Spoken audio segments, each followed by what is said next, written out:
Hello friends, आज हम देखेंगे सीपीसी का हिस्ट्री। ठीक है। भारत में व्यवहार प्रक्रिया संहिता का इतिहास वास्तविक रूप से सन 1859 से प्रारंभ होती है। भारत में प्रथम सीपीसी 1859 में गवर्नर जनरल की सहमति के बाद पारित की गई थी। भारत में जो व्यवहार प्रक्रिया संहिता जो है उसका वास्तविक रूप से जब आया, जो प्रारंभ हुआ वो 1859 ईस्वी में हुआ। और प्रथम बार भारत में सीपीसी 1859 में गवर्नर जनरल की सहमति से हुआ। उस टाइम जब ब्रिटिश राज चल रहा था तो उस टाइम के गवर्नर जनरल कौन थे? लॉर्ड कैनिंग थे। ठीक है। सेकेंड पॉइंट देखते हैं कि सन 1859 के सीपीसी में एक रूपता लाने में महत्वपूर्ण योगदान दिया गया था। फिर भी यह एक अपूर्ण संहिता मानी जा रही है। 1859 में जब सीपीसी बनाया गया तो उस पर एक रूपता लाने पर बहुत ज़्यादा बल दिया गया, लेकिन ऐसा नहीं है। ठीक है, ये आज भी अपूर्ण मानी जाती है।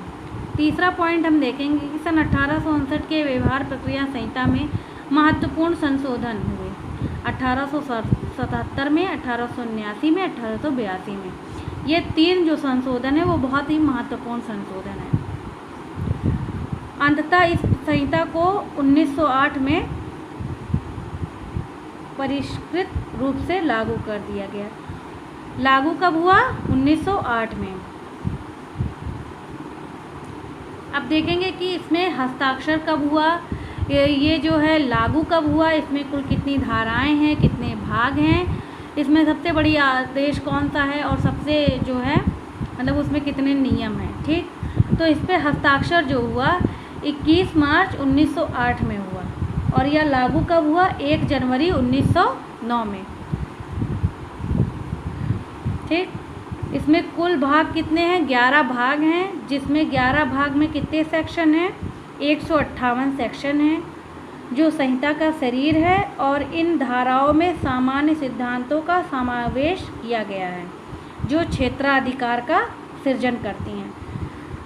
जो सेक्शन है वो संहिता का क्या है? एक तरह से शरीर है। ठीक है। और ये क्षेत्राधिकार किसके बारे में बताते हैं? न्यायालय के क्या क्षेत्राधिकार हैं, न्यायालय अपने काम को किस तरीके से करे, ठीक है, ये बताते हैं।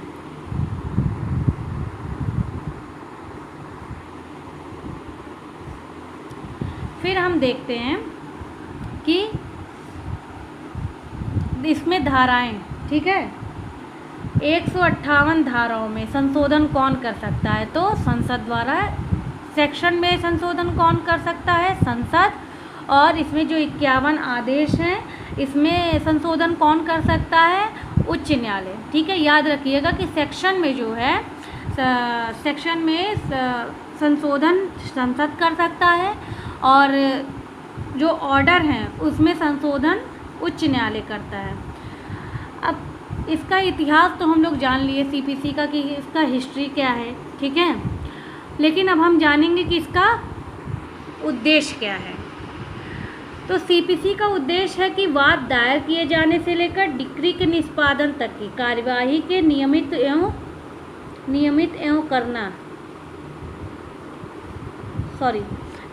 करना है। ठीक है, इसीलिए सीपीसी शुद्ध रूप से एक प्रक्रिया विधि है।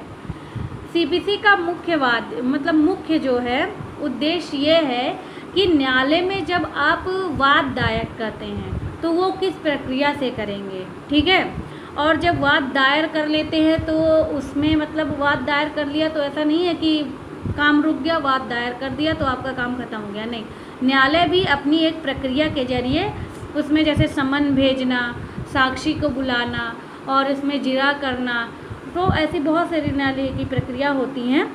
तो उसका जो है सारा चीज़ वो सीपीसी के जरिए, सिविल प्रक्रिया संहिता के जरिए वो करता है।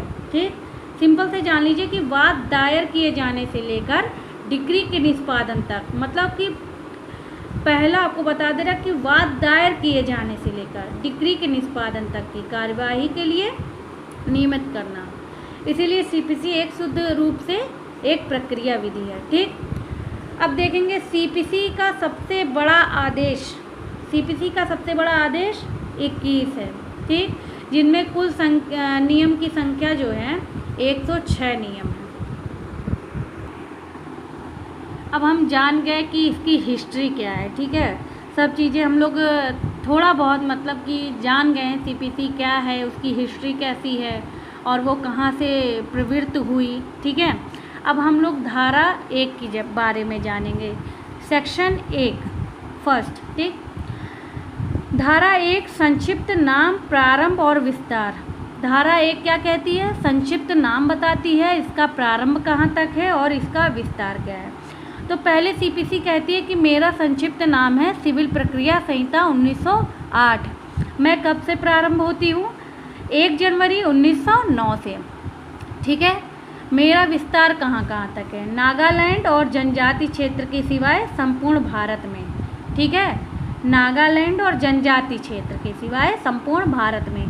पहले संपूर्ण भारत में नहीं था, लेकिन इसमें जो है 31 अक्टूबर 2019 से जो है इसमें संपूर्ण भारत में मीन्स कि ये जम्मू कश्मीर राज्य भी शामिल हो गया, ठीक है। अब ये जम्मू कश्मीर पे भी लागू हो गया, परंतु, ठीक, इसमें परंतु भी है।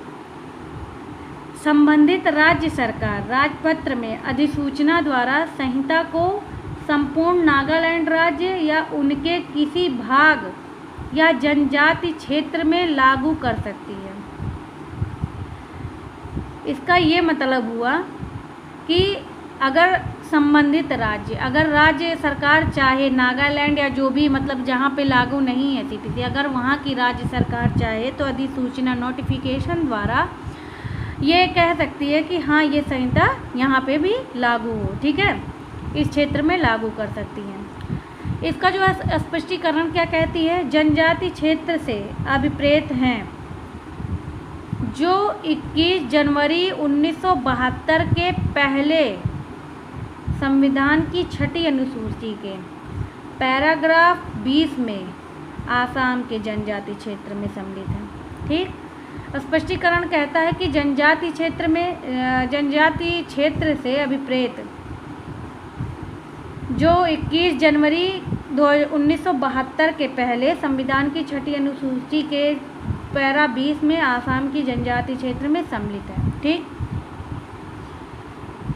अब इसका 4 पॉइंट क्या कहता है? धारा 1 का उपधारा 4 क्या कहता है? अमीन दीवी द्वीप समूह और आंध्र प्रदेश राज्य में पूर्वी गोदावरी, पश्चिमी गोदावरी और विशाखापत्तनम अभिकरणों और लक्षद्वीपों एवं में यह संहिता लागू होगी। मतलब अमीनी द्वीप समूह, आंध्र प्रदेश राज्य, पूर्वी गोदावरी, पश्चिमी गोदावरी, विशाखापत्तनम अभिकरणों, लक्षद्वीपों एवं में यह संहिता लागू होगी और वहाँ के किसी नियम या विनियम का कोई प्रतिकूल प्रभाव इस पर नहीं पड़ेगा, ठीक है। इन सब में जो नियम है और विनियम है इस पर कोई प्रतिकूल प्रभाव नहीं पड़ेगा, इन सब पे भी लागू होगी हमारी संहिता। अब हम देखेंगे कि इसमें जो लेटेस्ट संशोधन है वो कब हुआ। तो इसमें जो है 31 अक्टूबर 2019 में संहिता का विस्तार जम्मू कश्मीर राज्य पे भी हो गया। जो धारा 1 की उपधारा 3 है, ठीक है, उसमें जो जम्मू कश्मीर राज्य के सिवाय, ठीक है, वो चीज़ हट के जम्मू कश्मीर भी इसमें हो गया, ठीक है। और सीपीसी तो लागू हुआ, ठीक है, और उसके साथ और मतलब कि कानून और भी केंद्रीय कानून लागू हुए, जैसे सिविल प्रक्रिया संहिता सहित 37 केंद्रीय कानून को जम्मू कश्मीर पुनर्गठन अधिनियम 2019 की धारा 96 के तहत 26/2/2020 को अंगीकृत किया गया, ठीक है। तो सीपीसी भी लागू हुआ और जो 37 केंद्रीय कानून हैं, ठीक है, उसको भी लागू किया गया, ठीक है। और 26/2/2020 को अंगीकृत किया गया, ठीक।